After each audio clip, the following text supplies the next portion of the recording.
I had recently come back to Sweden after a few years away, and I was in the middle part of the country, about 1 hour west of the capital, Stockholm.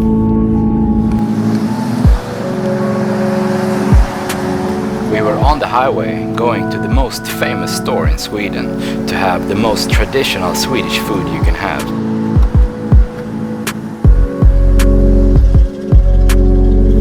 This video was filmed around Christmas time. Hello and welcome to another video. I'm standing here outside Ikea, the most Swedish store you can find in the world. It's minus 15 degrees Celsius, so about 5 Fahrenheit. Today we're gonna be eating the traditional julbord, which means Christmas table, and it's the most traditional Swedish food you can have. So we have this food about 5 times per year for every single holiday. Christmas is one of them. I had this type of food all the time when I grew up in Sweden, but I've been out of the country for several years now, so I'm really excited to have it again. I was with my mother and we walked into the store to eat this really incredible food. So now we are inside here, and there are a couple of hundred people here. Here's where you get the food, all kinds of traditional Swedish food. We're gonna talk about it here also. It was a buffet, and I first saw the traditional herring mixed into different sauces, and also egg halves and salmon. The majority of Swedish food always comes with boiled potatoes. There were a lot of different pots full of food, and I picked a bit of everything. We just sat down here and I got all the traditional Swedish food you can get for 149 Swedish crowns. That's about $15. Here we have the smoked salmon. It's one of my favorite, and also Swedish meatballs and ham.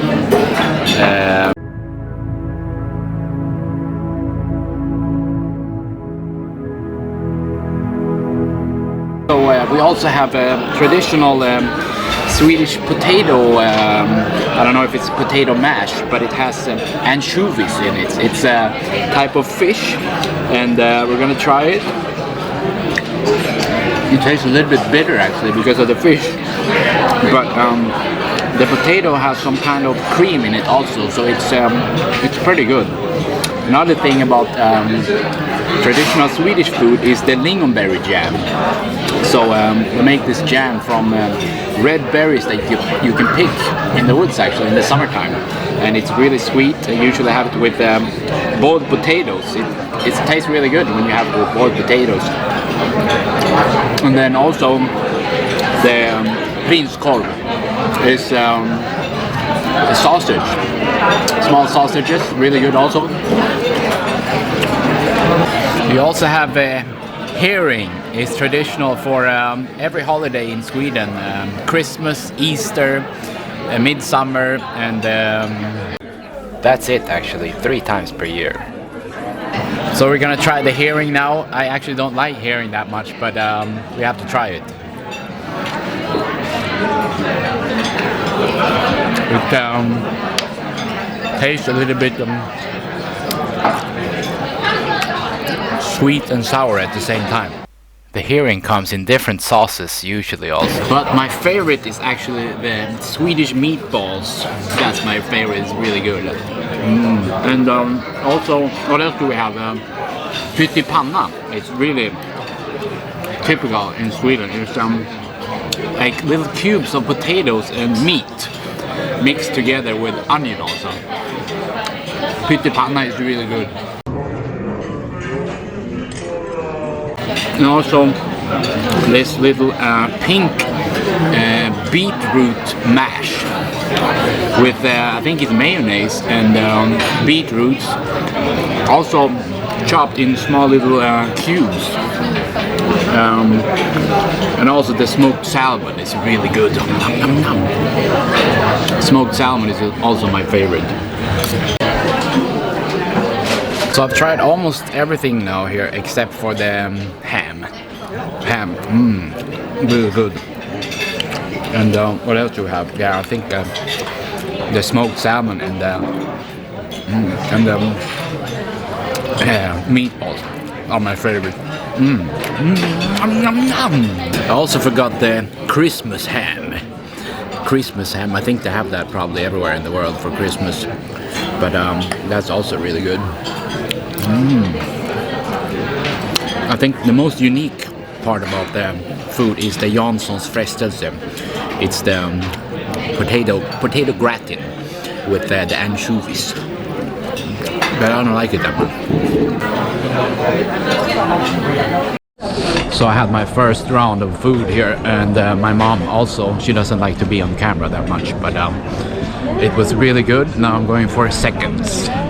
Nom, nom, nom. We're gonna see what else we can find here. They also have a bunch of desserts. Pretty good price actually, $15 for all you can eat. A bunch of buffet stuff.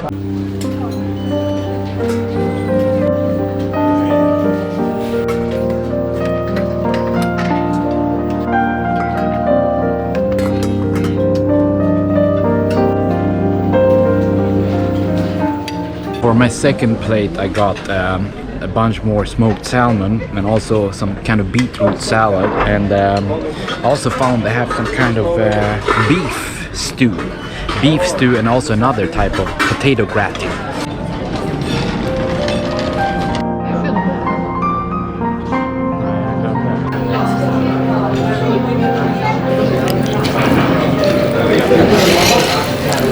This was actually ribs marinated in some kind of sweet sauce, and it's a bit oily, but really good. And also I found another type of potato gratin, a bit sweeter than the other one, and there's no fish in it. And this was also new. This was the beetroot salad with sunflower seeds and cabbage, some kind of cabbage. So now I'm ready for the dessert. It was so hysterical in here when we first came in at 12, but now there are a little bit less people, and I'm gonna get some cake, strawberry cake, and cheesecake, and some fruit, and pepparkakor. In candy, here is pepparkakor. That's also typical for Sweden. I'm gonna try the dessert. Some pie and also Swedish pepparkakor. So here we have some kind of rice pudding, and this is the Swedish pepparkakor, gingerbread. Gingerbread cookies are really good and crunchy. Nom, nom.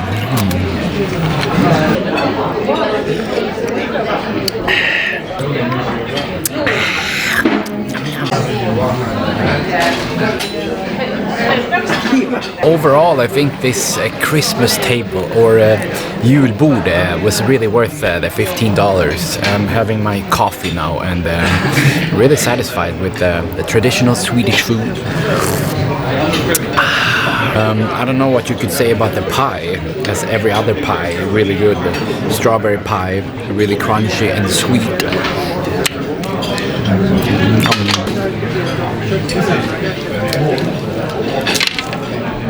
Now we're walking through the maze of Ikea.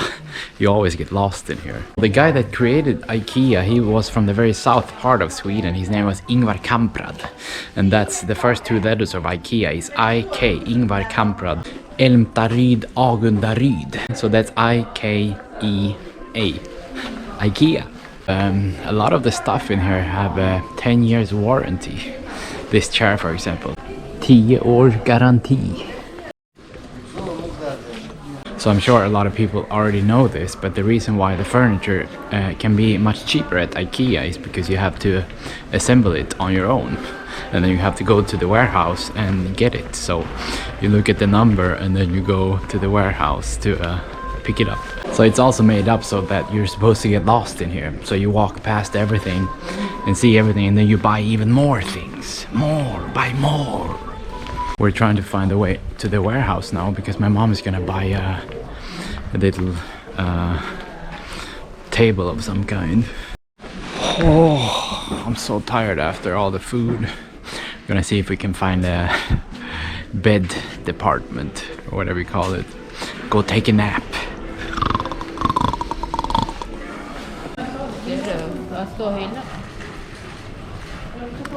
Now we are in the warehouse trying to find this table that my mom is looking for. I actually worked at Ikea when I was in Norway, in Oslo. I worked in the warehouse there. In the coming videos you will see a bit more of how people live in Sweden and also the mountains up north. So thanks for watching this video, and as always, if you liked it, please leave it a thumbs up and also post a comment to let me know what you think. And don't forget to subscribe to the channel also. See you next time.